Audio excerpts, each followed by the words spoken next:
Hello and welcome everyone to this exciting episode of DTF, which is short for Draw Time Fun. Now, I'm Lightwolf. Welcome to the video.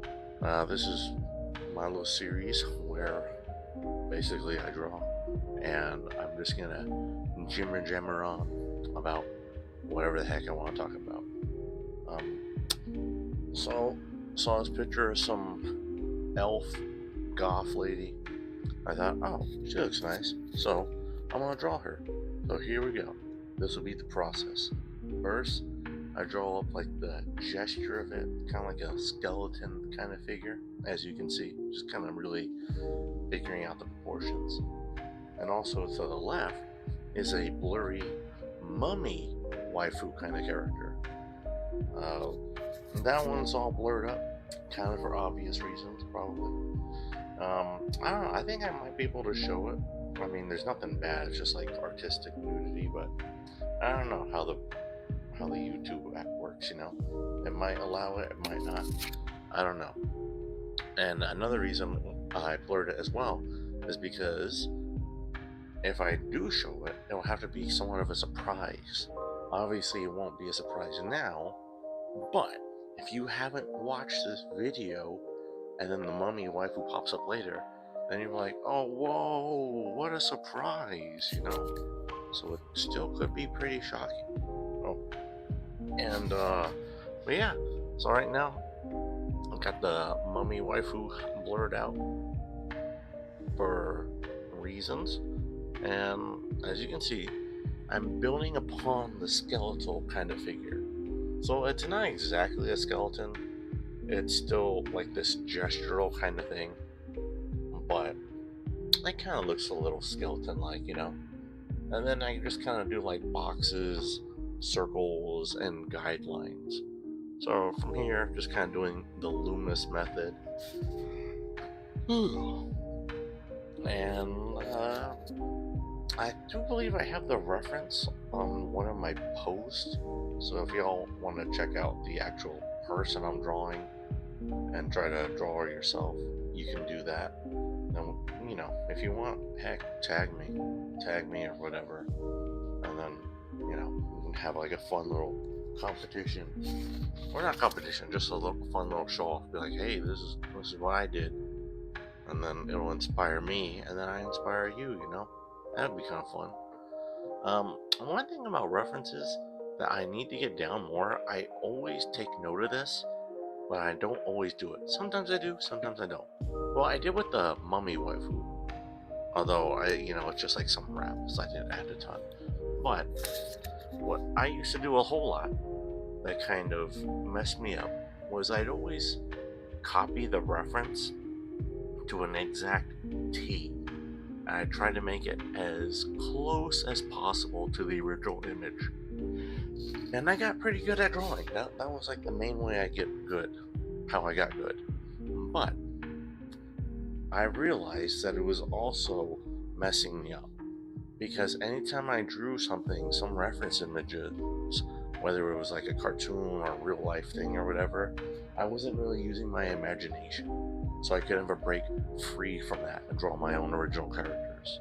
Like, I would just draw the reference as is, and it was just a one-for-one copy. And over time, I would look at myself and like, I don't like that. I do not like that at all. I want to make my own stuff. I want to make my own characters, my own storylines, all this stuff, and this is holding me back. So that's one reason I wanted to start doing gesture drawings. I think I posted some of them in here. I did a lot of live gesture drawings though on the TikTok. I need to get back into TikTok. I need to find my password so I can get back in there. I've been kind of logged out a little bit. But that's one reason I did start doing gestures, was to make my own characters. Because if you can just do the gesture and get out that skeleton kind of figure, you can put whatever clothes you want on the person. You can make them look like a zombie or big and muscular, whatever the heck you want. But until you kind of have a feel of how to do just that skeleton kind of part, it kind of just threw me all over the place. I had no idea what the heck I was doing. So that really frustrated me. One person that actually helped me out with that, well, I mean, obviously, my teachers uh, that I had whenever I was at art school for a bit. And then one of my friends too, Matt. Shout out to Matt. I'll have to tag him in here. And then maybe I'll put a timestamp in here for you. That way you can see it.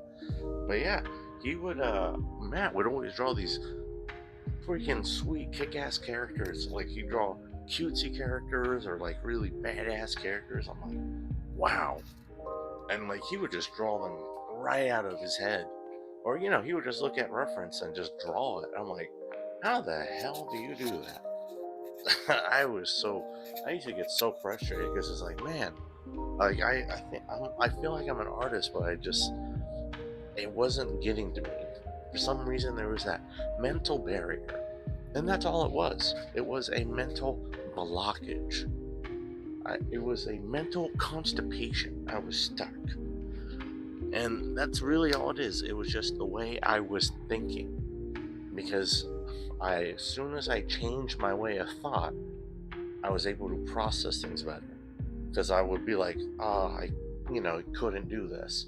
But when I switched it to, I can do this, or, I am in the progression stage of getting this down, I eventually started to get it. And now I can actually do the gestures freely. Sometimes I can do them in my head. Most of the times I don't though. Probably like 90% of the time.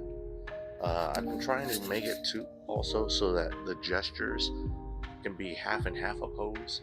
So maybe somebody's swinging his arms and then there's another person who's dancing. What I'll do is I'll cut the bottom part off of the person who's dancing and connect it to the other pose where that guy who was swinging his arms. And then bam, you get a brand new pose. Now the guy's jumping while swinging his arms all wildly. So that's one thing I learned. Another thing I learned is to try and draw the poses from different angles. And for that, you really have to dig down into the imagination.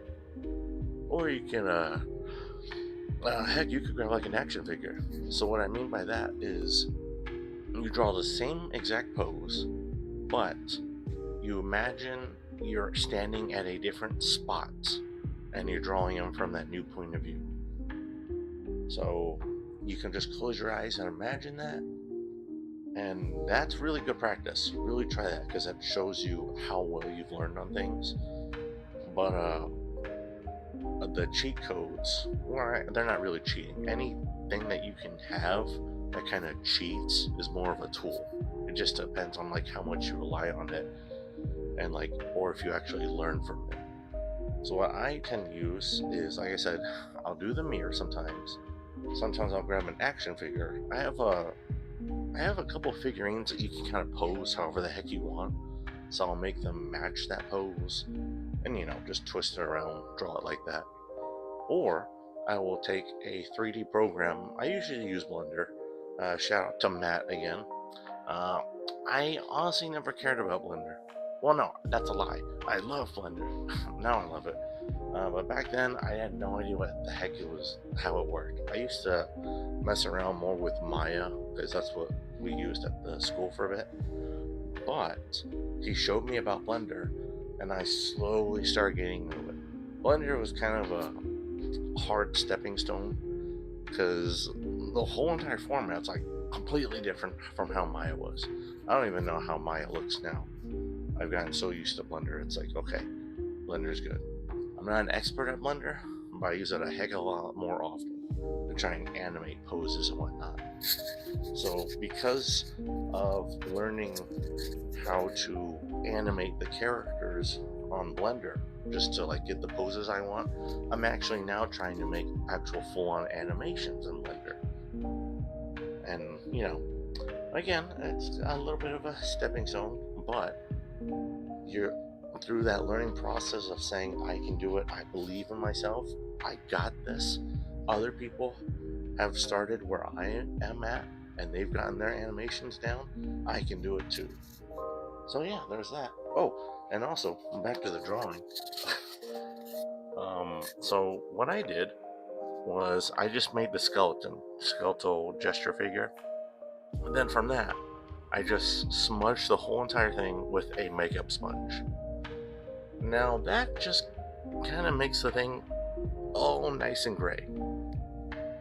It just kind of gives it more of this kind of depth, liveliness to it, I guess.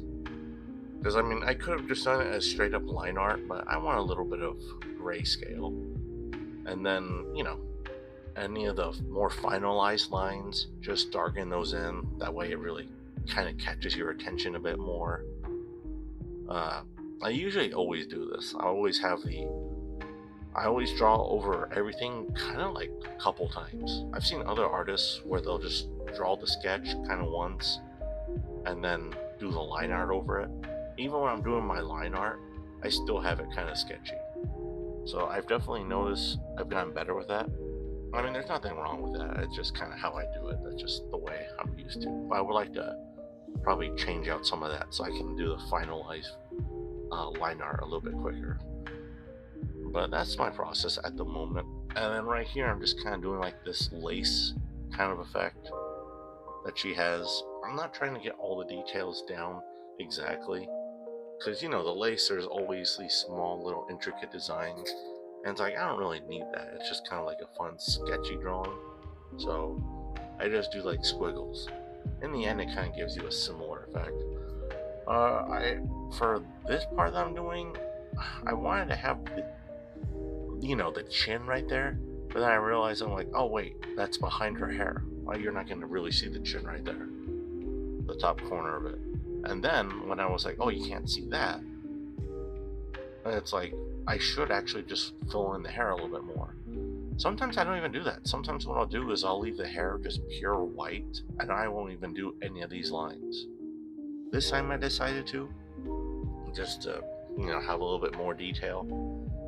But sometimes I'll do that. I'll just have the hair all whited out, so you get the skin and clothes and this grayscale. It's a darker grayscale for the clothes, I guess, or maybe darker just for the in-depth shadow areas, and then the hair is all pure white.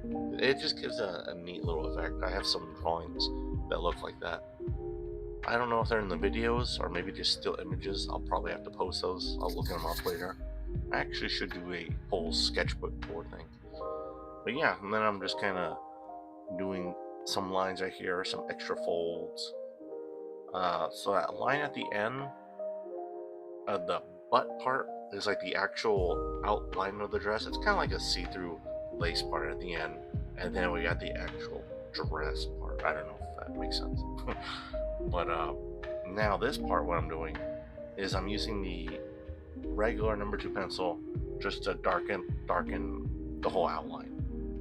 It just gives it more of a kind of cartoony effect. That way the character pops out more. So I'm pretty sure you can kind of see what I mean now that things have gotten darker. There's more contrast. So it's, I guess, more just visually appealing, It's just really whatever you want. That's how art is. It's like, what do you want? You make stuff, create it your own way. If other people don't like it, whatever. But, so I try to take in what I know and change things up.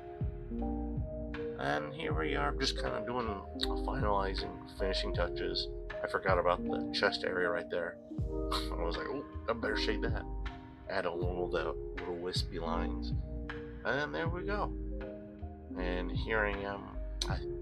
I wasn't sure if I needed to add any more, so I'm like going back and forth with the pencil. It's like, should I not? Yeah, well. Now time to take a photo. Oh, wrong spot. And there we go. The finalized piece. So I hope you like this session of DTF where I just ramble on. I'll see y'all later with some more drawings. Gotta draw some spooky Halloween waifus. Alright, bye bye everyone. Take care.